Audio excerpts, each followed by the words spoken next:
그러면 어떻게 이렇게 좋은 관계가 됐냐 했었을 때 역시 이스라엘 로비입니다. 2022년 미국 선거 있었잖아요. 네. 이들이 지원한 후보 최소 95%가 당선됐어요.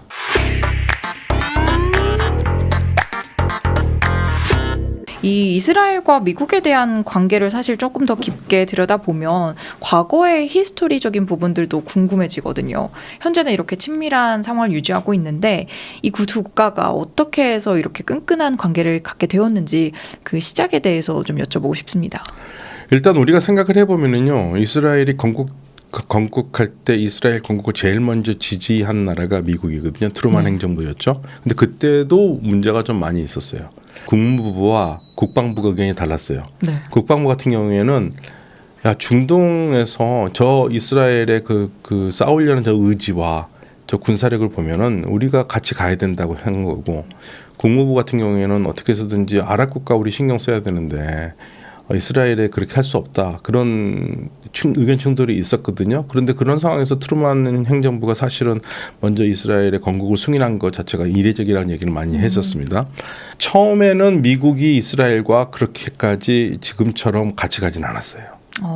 예를 들면은 많은 사람들이 잘못 알고 있는 것 중에 하나가 1948년 이스라엘이 전쟁을 했을 때 독립전쟁이라고 그러잖아요. 네. 아랍 이스라엘 전쟁. 이때 미국이 도와주지 않았습니다.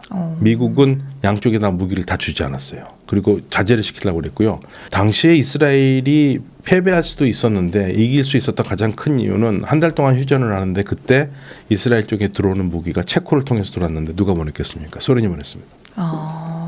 그래서 미국 많은 분들이 야, 미국이 처음부터 도와가지고 이스라엘의 독립도 성공하고 한 줄 알지만 사실 그러진 않았거든요.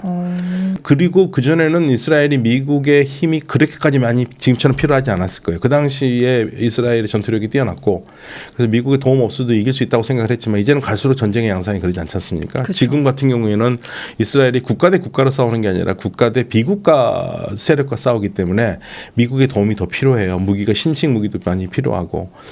그래서 미국과의 관계가 더 중요한데 그러면 어떻게 이렇게 좋은 관계가 됐냐 했었을 때 역시 이스라엘 로비입니다. 다른 건 좀 말씀드리기는 그렇고 또 한 가지만 말씀을 드릴게요. 미국에 있는 이스라엘 로비 단체가 American Israel Public Affairs Committee, 좀 우리가 보통 AIPAC이라고 그러잖아요. 네. 미국 이스라엘 뭐 무슨 문제 관계위원회인가 뭐 이런 식으로 번역이 되는데 2022년 미국 선거 있었잖아요. 네. 이들이 지원한 후보 최소 95%가 당선됐어요.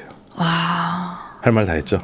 거의 뭐 실질적으로 장악을 했다고 볼 수 있겠네요. 그래서 미어샤이머 교수가 하는 말이 있습니다. 미어샤이머 시카고 대학의 석좌 교수가 하는 말이, 이분이 2007년에 이스라엘 로비와 미국의 외교 정책이라는 책을 썼는데, 그러니까 그런 비유를 많이 해요. 쉽게 말하면 미국의 총기 사건이 많이 나는데 총기 사건 날 때마다 뭐 최근에도 할로윈 때 총기 사건 났잖아요. 전부 다 미국 국민도 그렇고 전 세계가 미국은 왜 총기를 간섭 못하느냐, 관리를 못하느냐, 미국 국민도 총기 규제를 해야 된다고 그렇게 수십 년 동안 얘기하지만 총기 규제가 일어나지 않고 있잖아요. 네. 왜냐하면 총기협회의 로비 때문에. 똑같다.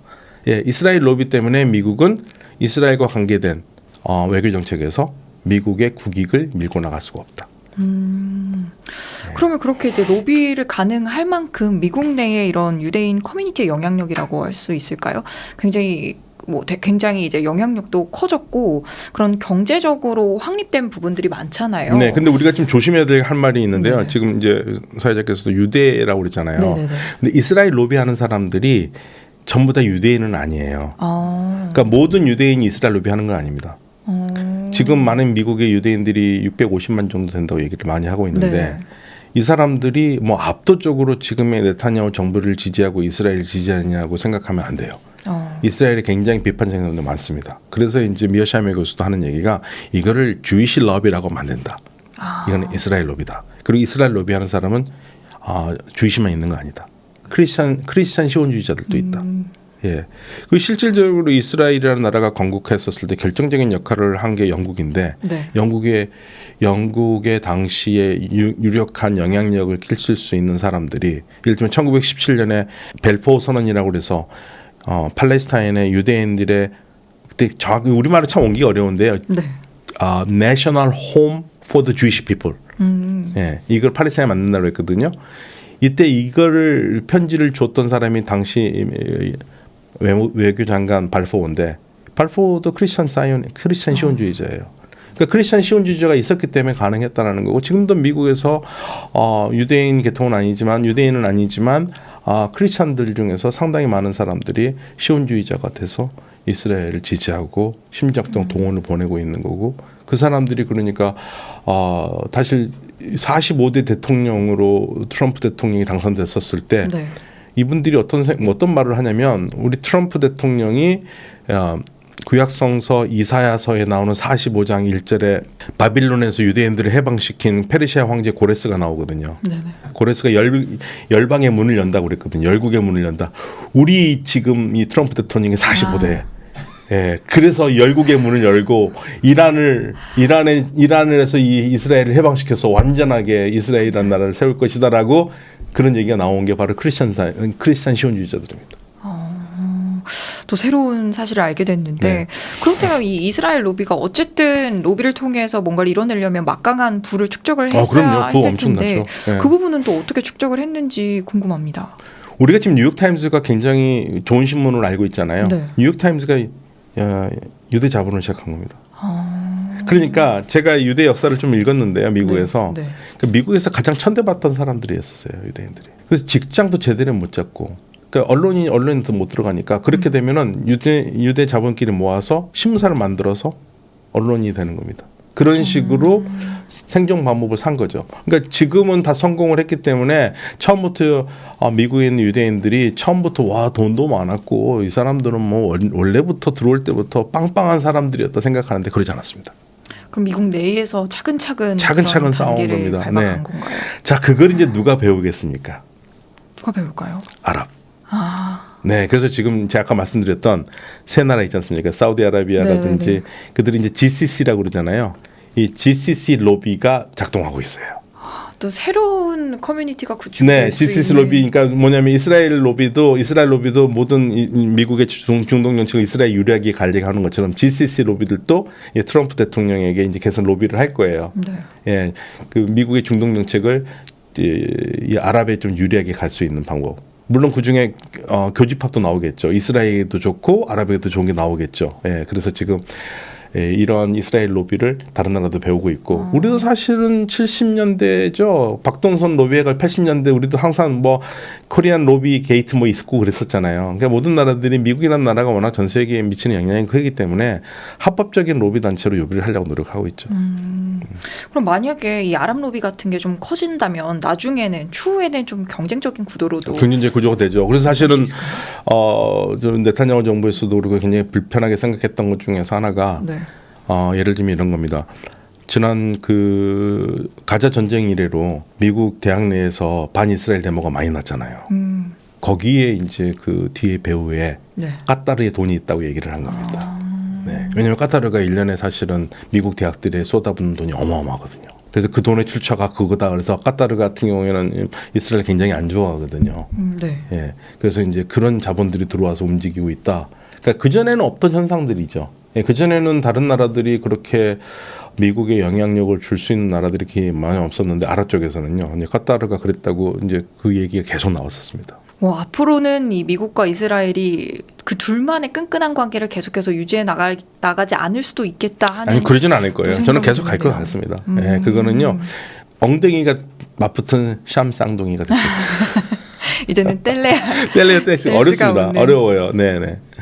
그 이스라엘이 사실 인구나 면적 면에서는 조금 작은 국가로 구분이 되잖아요. 네네. 근데 그럼에도 불구하고 이 말씀해주신 것처럼 미국이 뗄래야 뗄 수 없는 것처럼 이 국가 자체에서 기술과 또 금융 분야 등에서 강력한 힘을 발휘하고 있는데 그런 이유는 좀 어디서 시작이 된 걸까요? 저는 이제 팔레스타인 문제를 역사를 돌이켜 보면은요, 이스라엘은 왜 성공했고 팔레스타인은 왜 실패했느냐. 제가 이런 말하면 저는 역사가로서 얘기합니다. 완벽하게 역사가로서 어떤 뭐 정치적인 견해가 아니고요. 결정적인 차이가 일단 내부적으로 차이가 있어요.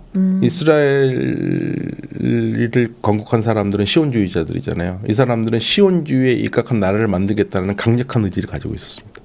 그리고 그 의지를 가지고 어떻게 해서든 주변 환경을 이용했고요. 그러면 이들과 맞서고 있었던 아랍 사람들은 그런 게 있었느냐? 없었어요.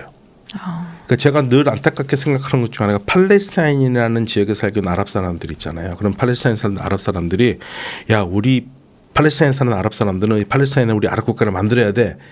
이거 있었으면 성공했을 거예요. 그런데 팔레스타인 사람들의 아랍 민족주의가 팔레스타인에서 국한된 게 아니고 그게 너무 커져 버렸어요. 그래서 시리아 민족주의자들의 편승이 돼서 시리아 민족주의 한 부분이 된 겁니다. 그러니까 무슨 말이냐면 팔레스타인은 언제나 시리아의 일부다. 이렇게 되다 보니까 시리아 민족주의에 팔레스타인이 몰입이 돼버리니까 팔레스타인에 우리 아랍 사람들의 팔레스타인 국가를 세우겠다라는 게 사실은 등장하지 못했죠. 그렇죠. 이게 본격적으로 심각하게 등장한 건 1967년 이후예요. 67년 6.1 전쟁에서 참패를 당한 다음부터 팔레스타인에 뿌리를 둔 아랍 사람들이 우리 팔레스타인 문제는 우리 팔레스타인 아랍 사람들이 하겠다고 한 거고 그 전까지는 주변에 전부 다 아랍 형제들에게 좌지우지된 겁니다.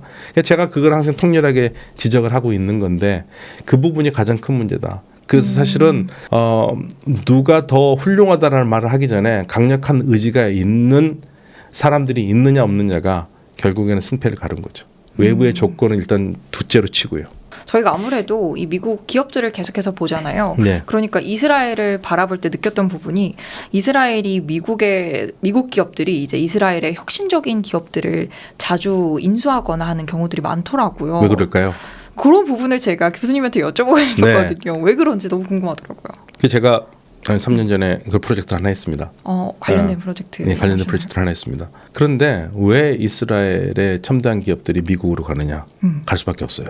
어떤 미국의 경제 구조의 문제인가요? 아니면 이스라엘이 가진 뭔가 경제 구조의 문제인가요? 이스라엘의 문제입니다. 그러니까 이스라엘 첨단 기업이 있어가지고 첨단 기술을 가지고 생산을 해야 되는데 생산 능력이 안 돼요. 그리고 시장이 너무 작아요. 그래서 이스라엘에 있는 모든 벤처 기업들은 성공을 하면 한성 나스닥 상장하는 게 목표입니다. 그래서 이제 우리가 어떤 생각을 했냐면 자 한국의 생산 능력, UAE의 자본, 이스라엘의 첨단 기술을 합쳐서 우리 삼각 협력을 하면 어떻겠냐라는 이제 그런 아이들 가지고 한번 프로젝트를 해서 제가 책임을 맡아가지고 한번 했거든요. 우리 선생님들과 같이. 그래서 제가 이스라엘에 갔습니다. 네. 가지고 그 첨단 기업들을 만나서 얘기를 한번 했어요. 야, 너네 첨단 기술과 우리 생산력과 UAE의 자본력을 합치면 좋지 않겠냐. 너무 좋아해요. 그러면서 근데 한번 물어봤습니다. 근데 너네들은 생산하면 안 되냐? 너네들 기술 좋잖아. 그거 생산하면 되잖아. 그런데 그 친구들 하는 말이 뭔지 아세요? 아니 생산 못해. 생산해도 여기는 우리 시장 규모가 안 돼. 그리고 우리가 기술을 해서 원하는 거를 생산해 줄 수 있는 가장 최적의 나라는 한국이다. 한국의 생산력은 정말 놀랍다. 자, 그런데 왜 그 프로젝트가 안 되는 줄 아세요? 왜 안 됐나요? 이스라엘 때문에 안 됐습니다. 그러니까 우리가 생산하라는 게 아니에요. 네. 자기는 기술을 하고 한국이 생산하니까 네. 그럼 UAE 자본 딱 맞잖아요. 기가 막히잖아요. 그런데 왜 안 됐냐면 UAE가 예전과 달라요. 아랍 국가들이 예전과 다른 거 뭐냐면 예전에는 아랍이 돈만 댔어요. 뭐 해? 너 돈만 내. 그러면 알았어. 돈 대고 그러면 그 돈을 가지고 이스라엘 자본과 우리가 생산을 해가지고 물건을 팔면 나눠 갖는 거잖아요. 네네. 근데 UAE는 전부 다 이제 화석 연료에 의존하지 않는 세상으로 가면서 여기도 UAE도 목표가 있지 않습니까? 메이드 인 UAE를 하고 싶은 거잖아요. 네. 그래서 이들이 하는 거는 협력을 하더라도 우리 돈만 내지 않는다예요. 우리한테 기술 좀 줘야지. 그렇죠? 우리는 그걸 알아요. UAE하고 사업을 해봤기 때문에. 그래서 이스라엘한테 할 때 야 근데 있잖아. 너 기술을 조금 내놔야 될 텐데. 화들짝 놀라요. 주기 싫죠. 그걸 어떻게 주냐고. 그러니까 우리는 이미 알고 있기 때문에 줄 준비가 돼 있는데 이스라엘은 그게 안 돼 있던 거죠. 그렇다면 아랍 입장에서는 좀 어떻게 발전을 시킬 수 있을까요? 본인들의 그런 메이드 인 아랍에 대한 욕구를 우리가 근대화 할 때하고 똑같은 거죠. 우리 산업할 때하고 똑같은 겁니다. 우리 산업할 때 우리 기술 없었잖아요. 그래서 그렇죠. 외국 자본 투자해가지고 마산에 수출 자유공단 만들고 외국 기업들 데려와서 그 기술을 우리가 배워가지고 거기서부터 뭐 손톱깎이도 만들고 뭐 하고 그러면서 올라왔잖아요.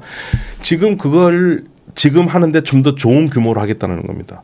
그래서 이들 UAE라든지 카타르라든지 사우디아라비아는 뭐를 원하냐면 한국의 기업이 예를 들면 투자를 해서 고용을 하고 거기서 생산을 하고 궁극적으로 그 자국민들이 거기서 배워서 회사를 만들고 새끼치기를 바라는 거예요.